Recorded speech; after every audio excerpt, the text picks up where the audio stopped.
सांगलीत Republican party of India Athawale पक्षाकडून 27 जुलै रोजी जिल्हाधिकारी कार्यालयावर होणार उपवर्गीकरणाविरोधात आंदोलन.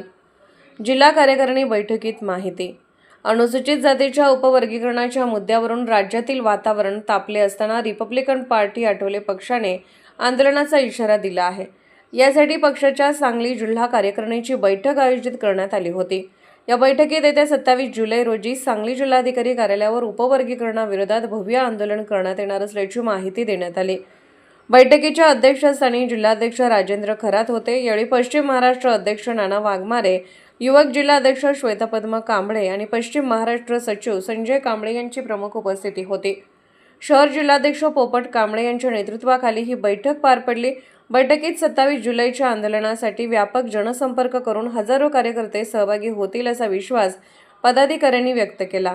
तसेच उपवर्गीकरणाच्या निर्णयाला तीव्र विरोध कायम ठेवण्याचा निर्धारही बैठकीत व्यक्त करण्यात आला. यावेळी कार्याध्यक्ष अरविंद कांबळे, सरचिटणीस अभिजित आठवले, सांगली शहर कार्याध्यक्ष प्रभाकर नाईक, सांगली शहर सचिव नितेश वाघमारे, दिव्यांग आघाडीचे जिल्हाध्यक्ष योगेंद्र कांबळे, सांगली शहराध्यक्ष अजय ओवाडी यांच्यासह पक्षाचे पदाधिकारी व कार्यकर्ते मोठ्या संख्येने उपस्थित होते. प्रत्येकाने 10 लोक, कमीत कमी 300-350 लोक होत्या. इथं सांगणार मी 50 जण मी एकटाच गाडीवर नाही येणार. आणि मला जिल्हाधिकारी म्हटलं कुठं आहे याला गाडी या असं न होता प्रामाणिकपणानं आपण एक पक्षाचं काय तर देणं लागतंय म्हणून जी महाराष्ट्रामध्ये उपीकरणाचा जे प्रकार घडलेला आहे नियमानुसार महाराष्ट्र पश्चिम महाराष्ट्रामध्ये लोकसंख्या आपली आहे. तसं लोकसंख्याच्या जनगणनाच्या माध्यमातून जर गेलो तर आपल्याला कमीत कमी 5.5 ते 6%, 7.5% आपल्याला मिळू शकते. आणि बाकीच्यासनी 2%, 3% काय असेल ते असेल. फक्त विशाल भाऊनी जे बोललेलं आहे की आंदोलन करत असताना भावनिक असं समोरल्या समाजाचा तो आपला समाज आहे त्यांची मनं न दुखवता या जिल्ह्याचा इतिहास आहे. विवेक कांबळे साहेबांचा जिल्हा योग या जिल्ह्यामध्ये रेकॉर्ड आहे की आतापर्यंत जातीवाद कधी झालेला नाही आणि आपण केलेलं बी नाही. आणि त्यांच्या माघारी त्यांच्या नावाला गालबोट लागेल असं काय आपण वागायला नको. आणि मी विनंती करतो की प्रत्येकाने ताकदीनं कार्यकर्ते आणलंच पाहिजे.